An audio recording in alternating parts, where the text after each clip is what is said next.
Hello guys, now I will show you how I powered up my tray. I have the plan to put a spare battery or build a dual battery system in my ute to have enough power for everything, so for camping and for longer trips and whatever I need power for. So I bought a dual battery kit.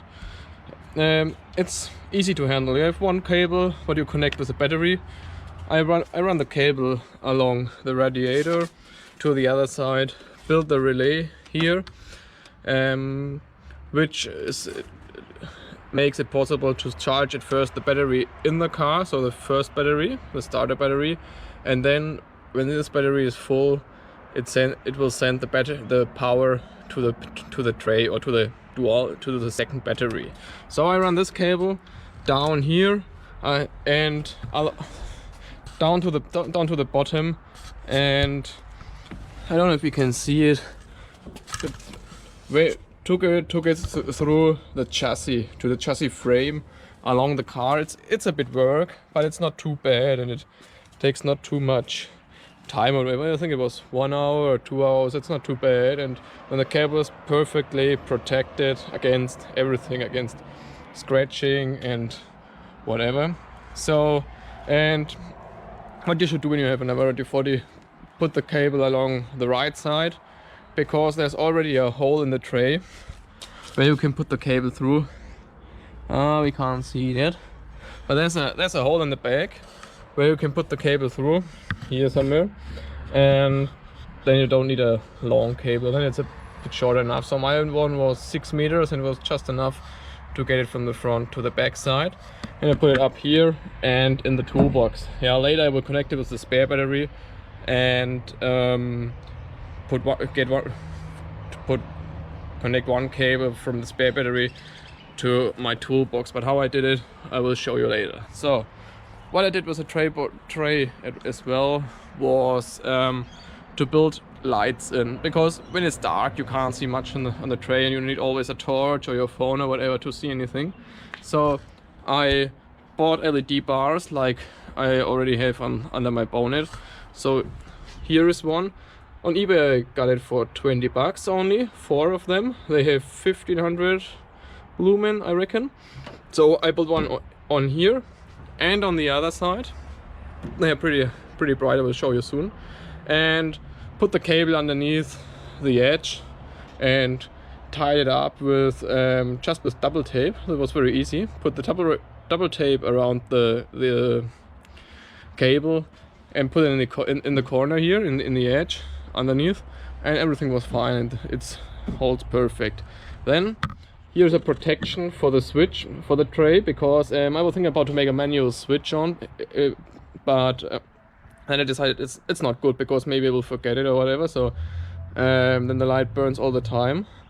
So I made it very handy, because I don't need to find a switch or whatever. When I open the tray door, zack, the light turns on. Isn't it beautiful? It's very handy. And I did it with a door switch here. It's out of a Mitsubishi or so. And when you do the same, you should buy an door switch with 2 pins, because usually the door switches have only 1 pin, so they take the ground of the chassis and giving the ground further to the cable. Yeah, so when you take a 2 pin, it has no contact to the ground, and you can go with 1 cable in the switch with plus, and with 1 cable back, so the plus goes further to the switchboard or what you want to you want to use the power for. Yeah, so when I push this button, the light turns off, and when I let it go, don't push it, it turns off. And for protection, that when I put something in the tray like wood or sand or whatever I put on my tray, I put this metal on top, or glued it up. So I put double tape on the back and glued it up around the edge and made it waterproof with Sikaflex. That's my favorite stuff. It's very strong and lasts for a long time. It's also used for gluing up windscreens and that stuff, and fix them in the car and on the chassis. So very strong stuff, like silicone. Makes a bit dirty hands, so if you don't mind, use it with your hands and clean it soon afterwards, or take some gloves to be sure that you won't have too dirty fingers and your girlfriend will let you inside again after you did your work. So, and I connected all the stuff here in this box. It's just a safe for cash, but I used it because the junction box what I had before, I destroyed it, so I went to the warehouse, bought this box, cost only 20 bucks, it's not too much. I put it on the back or fixed it there with double tape.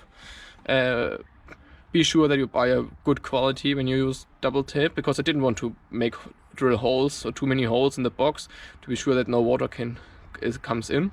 So I glued it up with double tape.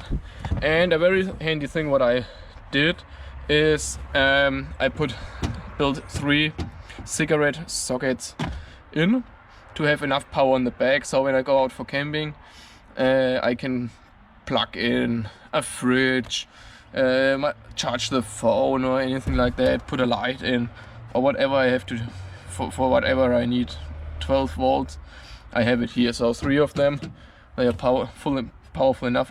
I wanted to build 2 in, but the 3 cost the same, or I think less, can't remember, probably in even less.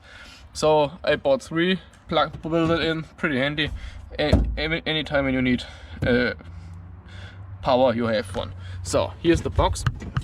I can open it, and I built also a fuse box in. So that's the cable what comes from the front, from the dual battery system. It's connected here with the fuse box, and here are the 3 fuses for the power sockets. And here's the ground cable, here the plus cable. I connected the ground cable together because that is what you can do. Connected it here, and that's the cable. That's all 3 cables from the lights connected here.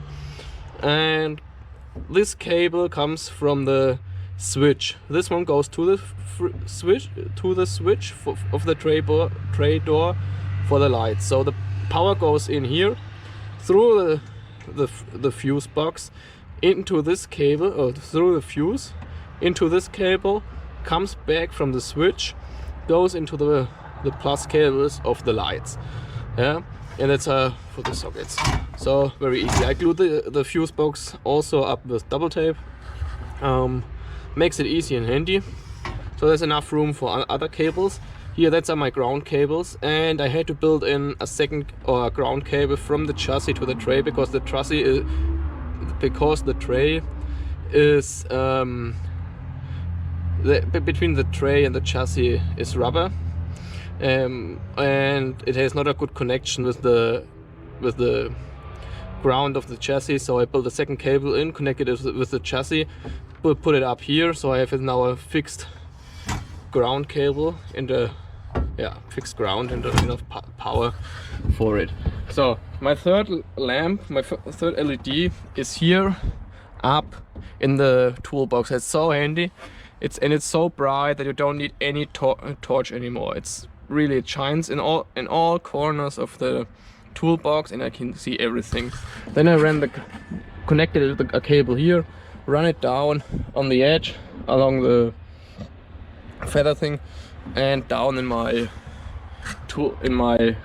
switchboard. So that's all how it works and how it is.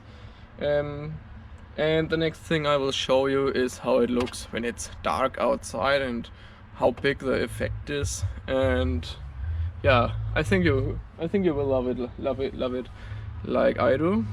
And